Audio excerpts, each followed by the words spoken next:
Et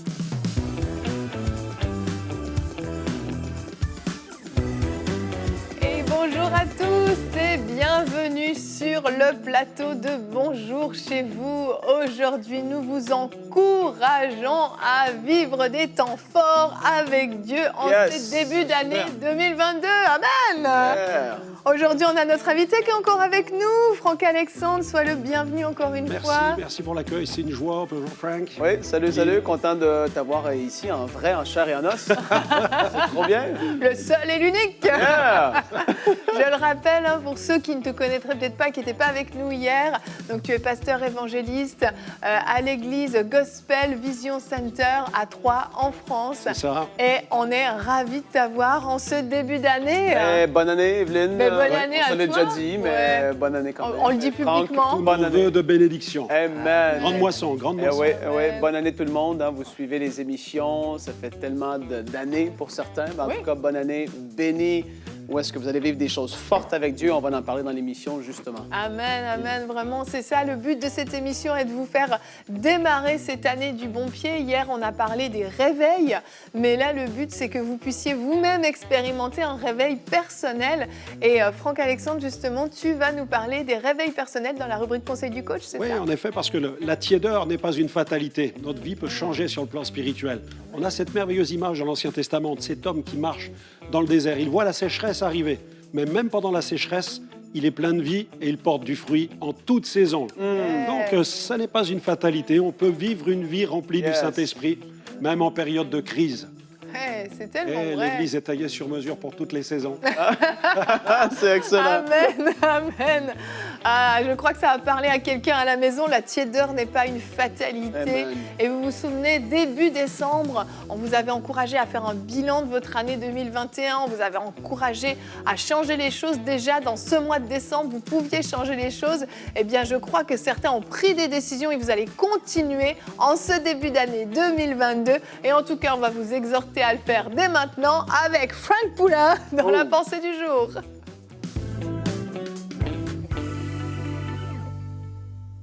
Et oui, en cette nouvelle année, je veux vous encourager à pouvoir vivre quelque chose de fort avec Dieu parce que ce n'est pas réservé aux 5 ministères, aux pasteurs, peu importe ce que vous avez pu avoir comme pensée, comme idée, c'est complètement faux du fait de dire que ce n'est pas pour tout le monde de pouvoir vivre des choses fortes avec Dieu, de vivre les dons du Saint-Esprit, de vivre la plénitude de ce que Dieu en réserve pour ses enfants. C'est pour tous les enfants de Dieu. Et je vais vous le prouver même dans la parole. On va voir ensemble dans Actes, chapitre 6, et c'est un passage que tout de suite, quand j'ai vu cette idée de pensée du jour sur ce thème aujourd'hui, je me suis dit, mais l'image de comment Dieu et l'histoire de Étienne, de comment Dieu a utilisé Étienne dans les Actes, c'est tellement énorme. Ça me parle et ça m'a parlé et ça va vous parler aujourd'hui, j'en suis convaincu. Acte 6, à partir du verset 5, la parole nous parle de Philippe, de Procard, de Nicanor, de Timon, de Parménas, de Nicolas. Et puis, les apôtres les avaient mis à part pour pouvoir prier pour eux, imposer les mains pour qu'ils puissent servir, pour pouvoir les dégager et leur permettre d'avoir du temps pour se consacrer à la prière et à la parole. Mais quand ça vient à Étienne, la Bible dit, ils élurent Étienne, homme plein de foi et d'Esprit Saint. Il y avait quelque chose de particulier. Je ne dis pas que les autres ne l'étaient pas, mais en tout cas, le Saint-Esprit a mis le spotlight, a mis sa lumière sur Étienne dans le fait qu'il était plein de foi et d'Esprit Saint. Et même quand j'y pense, à peu près 1,5 chapitre des Actes des Apôtres est dédié à Étienne et de ce qu'il a fait et de comment il est mort en tant que martyr dans l'Église primitive. C'est énorme. Et au verset 8, ça nous dit « Étienne, plein de grâce et de puissance, faisait des prodiges et de grands miracles parmi le peuple. » Là, on prend Étienne comme exemple. Je veux vous faire réfléchir 2 petites secondes. Il est passé par toutes les étapes que nous avons passées, c'est-à-dire il a entendu le message du salut en Jésus. Il a accepté le message et il est né de nouveau, comme on le dit. Il a reçu la nouvelle naissance, la vie éternelle, le Saint-Esprit en lui. Après ça, il a été baptisé d'eau, il a été baptisé dans le Saint-Esprit, et puis ça aurait pu s'arrêter à là, comme c'est le cas pour beaucoup de personnes. C'est-à-dire qu'on pense qu'on a vécu ce qu'on avait à vivre, la tiédeur s'installe, ça fait 5-10 ans qu'on est sauvé, on connaît les messages du pasteur, on connaît, bon, oui, c'est vrai, le Saint-Esprit peut se manifester à nous, les dons sont ouverts à tous, mais on ne les vit jamais. Mais en fait, lui, il y a eu une différence. Et je vais vous partager 4 petits points qu'il a eu de différents avec lui vis-à-vis de d'autres personnes. Et comme j'ai dit, même dans cette fameuse liste de Actes 6, le verset 5, tous les autres noms, on entend parler de Philippe plus tard, mais les autres, on n'en a pas entendu parler. Je ne dis pas que Dieu ne les a pas utilisés, mais en tout cas, Dieu a fortement utilisé Étienne. Première chose, il avait soif. Je veux t'encourager de demander cette soif que peut-être tu sens qu'elle est partie. Tu peux prier, Seigneur, je désire avoir soif de toi, mais de plus en plus, s'il te plaît, interviens dans ma vie. Il se consacrait, ça c'est certain. Deuxième chose, c'est qu'il se consacrait. Ça lui a demandé de mettre du temps à part. C'est-à-dire qu'il a, oui, crucifié les désirs de la chair qui, peut-être, il s'est peut-être dit, j'aurais aimé aller à ce feu de camp, à cette soirée, juste profiter avec les amis, faire ci ou ça. Il n'y a rien de mal avec ces choses-là, mais il a dit que je vais prendre du temps à part, je vais me consacrer, prier, chercher la face de Dieu. Troisième chose, il se formait certainement avec les apôtres, dû au contact qu'il avait avec eux, il était de proximité avec eux. Certainement qu'il les questionnait, mais j'ai vu telle chose, comment est-ce que ça s'est fait, etc. Je veux vous encourager à vous frotter à des personnes qui sont déjà allées plus loin que vous spirituellement, des personnes qui portent du fruit. Frottez-vous à eux pour que vous puissiez commencer à aller plus loin. Ça, c'est super important. Et quatrième chose qu'il a fait, la quatrième chose, c'est qu'il a agi. Il a, entre guillemets, essayé. Je le dis comme ça, mais c'est-à-dire qu'il a reçu des révélations. Il avait une soif, il était consacré. Il a vu des apôtres et des hommes et des femmes prier pour les malades, voir des démons être chassés. Mais lui, il s'est dit, c'est pour moi aussi. La Bible a dit que voici ce qui va accompagner ceux qui auront cru. Et il a cru et il a agi et Dieu l'a utilisé tellement puissamment. Donc aujourd'hui, Étienne, il l'a vécu. Dans cette nouvelle année, crois que tu peux vivre quelque chose de fort avec Dieu. Amen. Merci, Frank. J'aimerais qu'on regarde tout de suite notre verset du jour qui est dans Galates 5 au verset 24. Ceux qui sont à Jésus-Christ ont crucifié la chair avec ses passions et ses désirs. Et ce verset nous parle en fait du passé. C'est comme si c'est quelque chose qui a déjà été fait. Lorsqu'on donne notre vie au Seigneur, lorsqu'on est de nouveau, on renonce à certaines choses. Mais en fait, j'aimerais nous encourager à pouvoir le faire quotidiennement en fait. Parce que régulièrement, la chair, ses désirs, ses passions revient plus ou moins fort selon les faiblesses qu'on peut avoir, selon les jours, selon les tentations dans lesquelles on se trouve. Mais en réalité, c'est régulièrement qu'il faut crucifier régulièrement notre chair parce qu'elle revient, elle n'est jamais réellement morte. Et on a besoin, dans cette mise à part, comme Étienne l'a fait pour reprendre ta pensée du jour, de s'éloigner de certaines choses, de se mettre à part de certaines choses pour décider, maintenant, ma vie appartient au Seigneur Jésus-Christ et je vais marcher comme il le veut, comme il le souhaite, parce que je veux expérimenter sa gloire, je veux expérimenter des temps forts avec lui. Et je sais que je ne peux pas mélanger les choses bonnes, les choses saines, sanctifiées, avec des choses impures. Le mélange n'est pas compatible, en fait. Et c'est des prises de décision. Si vous voulez vivre des temps forts avec Dieu cette année, vous allez devoir renoncer à certaines choses également. Il s'agit, en vous approchant de Dieu, de toute manière, inévitablement, il y a des choses qui vont perdre leur saveur, qui vont perdre leur valeur à vos yeux, mais vous allez devoir prendre des décisions pour pouvoir reconnecter vraiment pleinement avec Dieu. C'est pas juste tomber sur Étienne comme ça. Soudainement, il s'est levé un matin et il a commencé à prier pour les malades. Je veux dire, non, il a cherché Dieu. Et quand je pense, même quand on regarde et on se fait dire parfois le nombre d'années dans notre vie qu'on va passer à dormir. Tu vois, parce que quand tu calcules dans toute une vie, il y a beaucoup de temps qui est dédié à dormir et il le faut. C'est normal, c'est naturel. Mais si on calculerait combien d'années les gens vont passer faire ça sur leur téléphone. Je regarde Insta, je suis sur Facebook, et des années vont être perdues à faire ça. Mais t'imagines? Ah, c'est fou. Et que Dieu puisse nous réveiller en cette nouvelle année, et je prie même pour moi, et je sens la présence de Dieu en ce moment, et je veux prier pour vous à votre maison. Que Dieu, tu puisses agir en cet instant. Que même au travers des paroles de Franck tout à l'heure, Seigneur, que tu puisses allumer un feu qui ne va pas s'éteindre. Je prie que ton peuple soit enflammé pour toi. Je prie qu'on puisse vivre les actes jour après jour. Ce n'est pas réservé à une classe élite. Tu veux utiliser ton peuple, tu veux utiliser tes enfants et je prie qu'il puisse y avoir des prises de conscience, qu'il puisse y avoir des prises de positionnement, de dire « Mais non, cette année, je ne vais pas perdre des heures inutilement. » Mais je veux te chercher.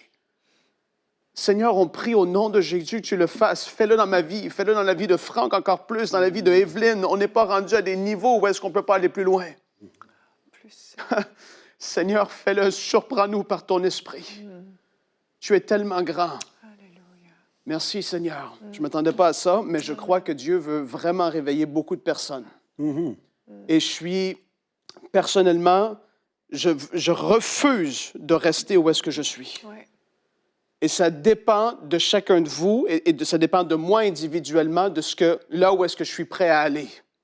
Même dans cette image d'Ézéchiel qui avançait dans la rivière, il y en a certains, vous pourriez vous arrêter aux genoux et dire « Je ne suis plus capable, c'est trop ». Mais je prie que les craintes puissent tomber, je prie qu'on puisse avancer, qu'on puisse être submergé et que, waouh, on puisse vivre cette gloire de Dieu. On en a tellement de besoin dans ces jours de la fin. Mais qu'est-ce qu'on a de besoin de la présence de Dieu? Amen. On a besoin de prendre conscience de la nécessité d'atteindre le monde par la puissance de l'Évangile. Ouais. Parce que le monde est perdu. Et c'est ce qui détermine notre désir de rechercher la présence de Dieu. Rechercher la présence de Dieu, pour quoi faire? C'est vrai qu'il y a beaucoup de gens, ils voudraient le Saint-Esprit, les dons spirituels, mais pourquoi faire? Exact. C'est vrai. La culture de l'Église primitive, c'est une culture apostolique. L'apôtre apostolos, c'est celui qui est envoyé en avant. Et l'Église primitive vivait l'onction, la puissance du Saint-Esprit, parce que les croyants étaient prêts à s'exposer, ils étaient prêts à quitter les zones de confort pour aller annoncer l'Évangile à ceux qui les entouraient, comme Ananias, par exemple, qui, lui, est allé annoncer l'Évangile à Saul de Tarse. Oui. Il a quitté sa zone de confort. Oui. Mais si Dieu l'a choisi, comme tu l'as dit tout à l'heure, pour le cas d'Étienne ou des personnalités comme Philippe, Dieu ne se trompe pas quand il choisit quelqu'un pour accomplir telle ou telle mission. Et Dieu ne peut pas donner une mission à quelqu'un qui n'est pas dans l'onction du Saint-Esprit. C'est pourquoi on a une responsabilité de descendre dans le fleuve, comme tu le disais. Mais on ne peut pas barboter toute sa vie spirituelle. Ah non. À un moment, il faut que ça touche Amen. les zones sensibles. Ouais. Et derrière les genoux, c'est sensible. Hein, Oui. quand on essaie de rentrer dans la mer et que fait tout à coup, ça nous... Après, ça nous touche les reins.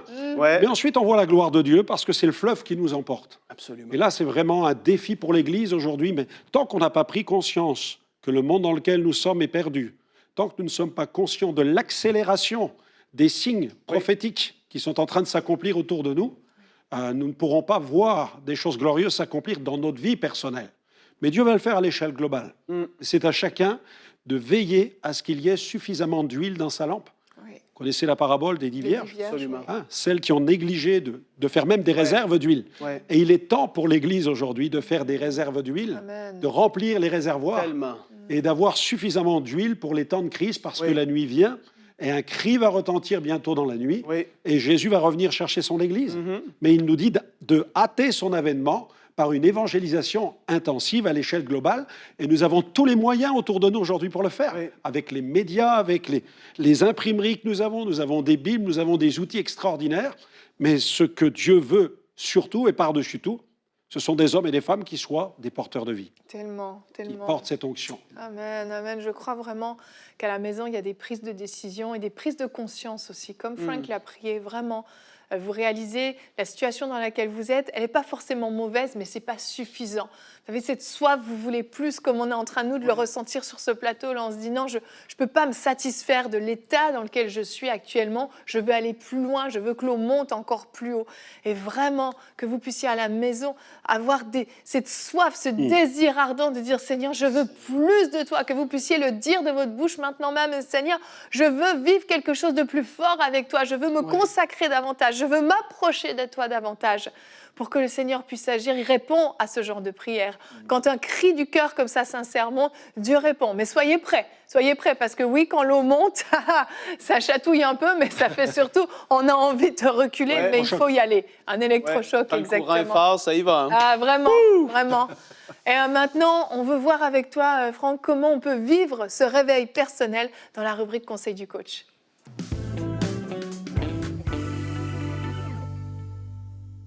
Comment relever en fait ce défi d'un réveil personnel? J'aimerais utiliser cette illustration peut-être d'un sachet de thé. Vous savez, un sachet de thé, il n'y a rien de plus fragile qu'un sachet de thé.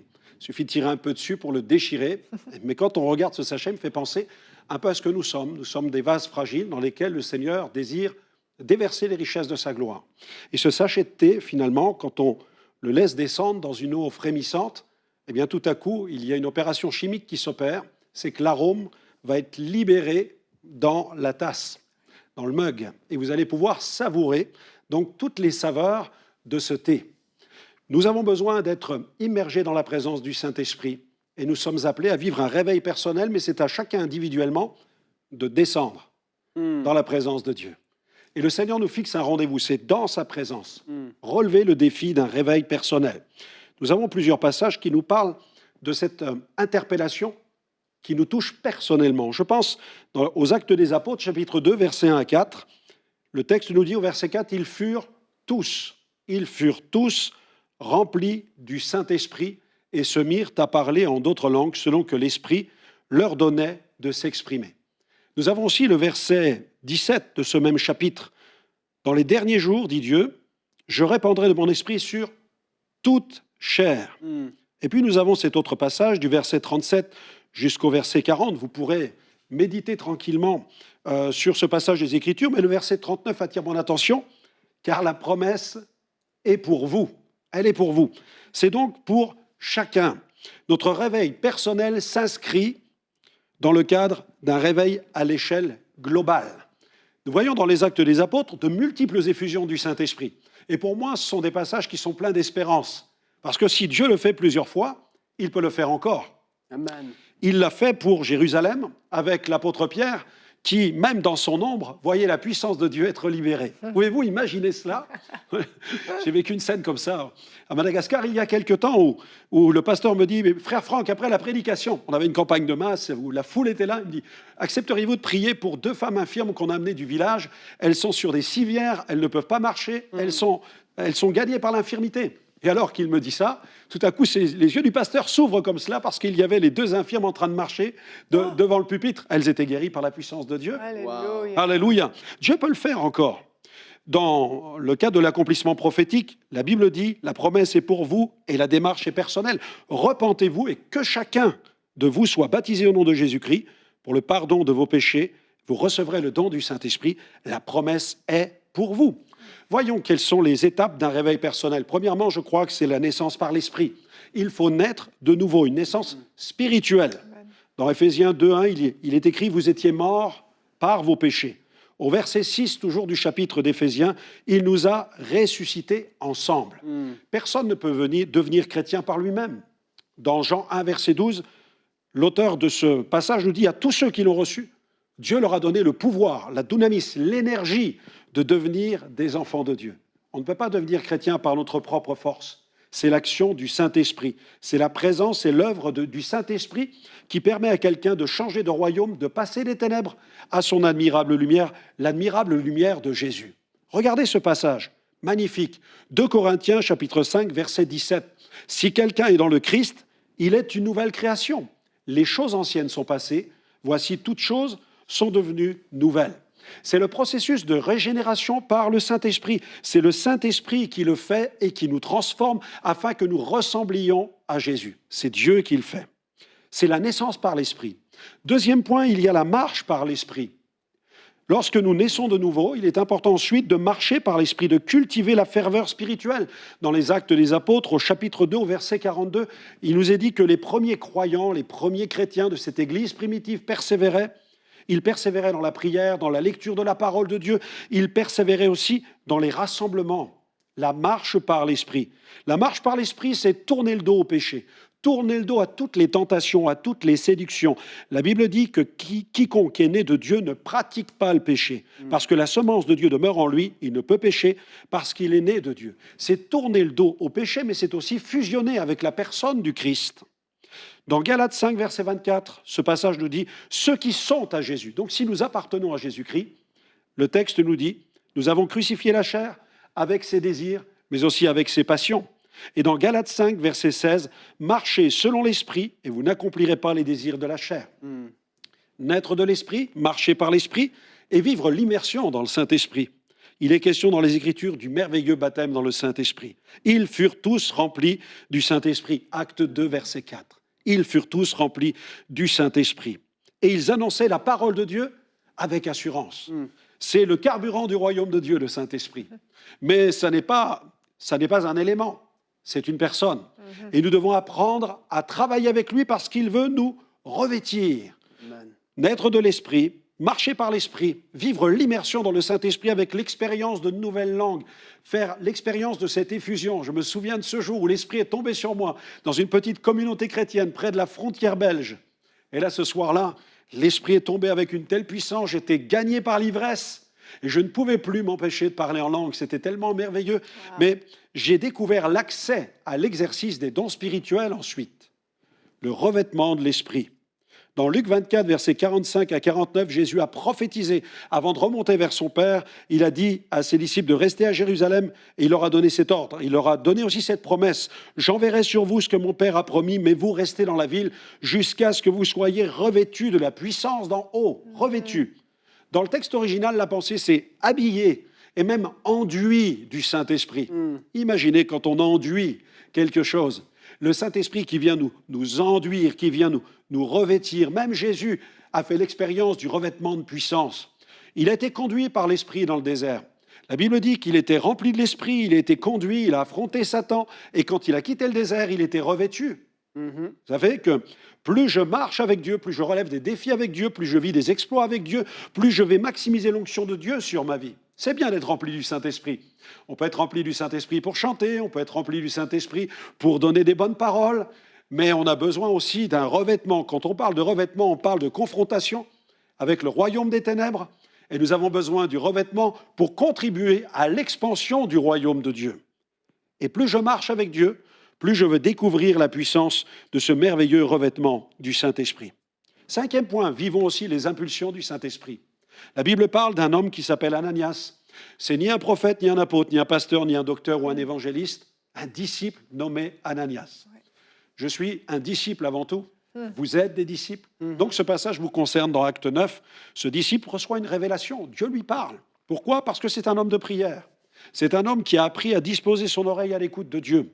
Et Dieu lui dit, va, car cet homme est un instrument que j'ai choisi. Il lui parle d'un homme qui est complètement radicalisé contre l'Église. Et il lui donne cette mission, c'est d'aller prier pour lui afin qu'il devienne un apôtre. Pouvez-vous imaginer cela ? Un disciple envoyé pour susciter un apôtre. Et il va vivre la puissance de différentes impulsions du Saint-Esprit. C'est la dynamique opérationnelle de l'Esprit. Le texte nous dit qu'Ananias sortit de chez lui. Là, il faut le don de foi. Les amis, pour aller mettre ses mains sur un dénommé Saul de Tarse, à cette époque, il fallait une foi d'une nature spéciale. Et quand il arrive devant lui, il lui dit « Saul, mon frère ». Il a expérimenté le don de discernement, puisqu'il est question là d'une fenêtre ouverte sur le cœur de Saul. Il voit qu'il a en face de lui, il sait qu'il a en face de lui un homme qui est né de nouveau, un homme qui appartient à l'Église de Jésus-Christ. Il ne s'agit pas d'une formule de politesse que les gens emploient quand ils appartiennent à la même ethnie. « Hey, mon frère, comment ça va, mon frère ?» Non, Saul, mon frère, non, mon frère, tu es de l'Église de Jésus. C'est le don de discernement. Et ensuite, il exerce la parole de connaissance. Nous avons là un cours sur la pneumatologie dans le chapitre 9 des Actes des Apôtres, puisqu'il reçoit une parole de connaissance. Il dit à Saul, le Seigneur qui t'est apparu sur le chemin par lequel tu venais, comment le sait-il ? C'est parce que Dieu lui donne un fragment de cette connaissance. Il m'a envoyé vers toi pour que tu sois rempli du Saint-Esprit. C'est une parole de sagesse. C'est le don de la parole de sagesse. Saul a besoin d'être rempli du Saint-Esprit parce qu'il ne pourra pas remplir son ministère sans cette sagesse qui consiste à recevoir et à demander le Saint-Esprit. Ensuite, il a prié pour lui. Et le disciple Ananias a expérimenté le don d'opérer des miracles. Dans Acte 22, Saul rappelle cette histoire. Il dit, un homme est entré dans la pièce où je me trouvais. Et puis il m'a imposé les mains. Il m'a dit, Saul, recouvre la vue. Il a proclamé une parole. Ananias avait proclamé une parole d'autorité. Et par cette parole, le flot du Saint-Esprit a coulé au travers d'Ananias. Les écailles sont tombées, les yeux de Saul se sont ouverts. Il a recouvré la vue et il fut rempli du Saint-Esprit. Alléluia. Ananias était un pentecôtiste, un véritable charismatique, rempli de la puissance de Dieu. Amen. Et nous avons besoin aussi des liens du Saint-Esprit, les liens de l'Esprit. On parle si peu des liens de l'Esprit, mais il nous faut les liens de l'Esprit pour payer le prix. Dans certains cas, Dieu nous demandera de payer le prix, c'est-à-dire de nous exposer en zone de front sur un terrain où le royaume de Dieu va gagner sur le royaume des ténèbres en expansion. Et là, sans les liens de l'Esprit, nous sommes incapables de résister à la persécution, incapables d'aller sur certains terrains pour annoncer l'Évangile si nous ne sommes pas liés par l'Esprit. Dans Acte 20, il y a ce passage au verset 22 où Paul déclare « Et moi, voici lié par l'Esprit ». Il était comme attaché par le Saint-Esprit au ministère dans lequel Dieu l'envoyait, à la mission qui lui était confiée. Je vais à Jérusalem, ne sachant pas ce qui m'y arrivera. Seulement, de ville en ville, l'Esprit Saint m'avertit que des liens et des tribulations m'attendent. Mais je ne fais pour moi-même aucun cas de ma vie comme si elle m'était précieuse, pourvu que j'accomplisse ma course avec joie et le ministère que j'ai reçu du Seigneur Jésus, d'annoncer la bonne nouvelle de la grâce. Paul était lié par le Saint-Esprit pour accomplir un tel ministère. Et je terminerai par cette autre phase, la plénitude du Saint-Esprit. De quoi sommes-nous remplis aujourd'hui? Qu'est-ce qui nous remplit? L'Internet, le divertissement, les hobbies et bien des choses. Mais si nous voulons que l'Église vive une percée sur cette planète dans bien des pays du monde, il nous faut rechercher la présence du Saint-Esprit. Paul nous dit dans Éphésiens chapitre 5, versets 18 à 19, « Ne vous énivrez pas de vin, c'est de la débauche. Soyez au contraire remplis de l'Esprit. Entretenez-vous avec des psaumes, des hymnes, par des cantiques spirituels, chantant et célébrant de tout votre cœur les louanges du Seigneur. » Faites cette prière aujourd'hui et dites, « Seigneur, remplis-moi du Saint-Esprit. J'accepte de renoncer à ma vie, j'accepte de crucifier ma chair, mais j'accepte aussi de marcher dans la puissance du Saint-Esprit. » Amen. Yes. Merci Franck, Gloire à merci Dieu. beaucoup. Vous voilà équipés pour vivre un réveil personnel, pour expérimenter ces choses extraordinaires qu'on a vues dans les histoires que tu as partagées des actes. Et c'est vrai, on oublie souvent Ananias. C'est un disciple. C'était un disciple, c'est ça. Et il a simplement été à l'écoute de Dieu. Et ce que Dieu a fait au travers d'Ananias, il peut le faire aussi avec vous. Si vous êtes vraiment connecté à lui, vous avez vraiment soif de lui, vous voulez vraiment vivre des choses plus fortes avec lui. Et j'aimerais vous quitter avec ce que Franck a dit tout au début, que la tiédeur n'est pas une fatalité. Et vraiment que vous puissiez vous saisir de cette parole et vous dire ça peut être différent. Cette année, les choses peuvent changer. Et dès aujourd'hui, je mets en place un emploi du temps nouveau, des décisions nouvelles, une façon de fonctionner différente pour mettre de l'ordre dans ma vie et pour que, oui, je puisse vivre ces temps forts avec Dieu en 2022. Merci Frank. Double Frank aujourd'hui. Double Frank, yeah! Merci à vous, messieurs.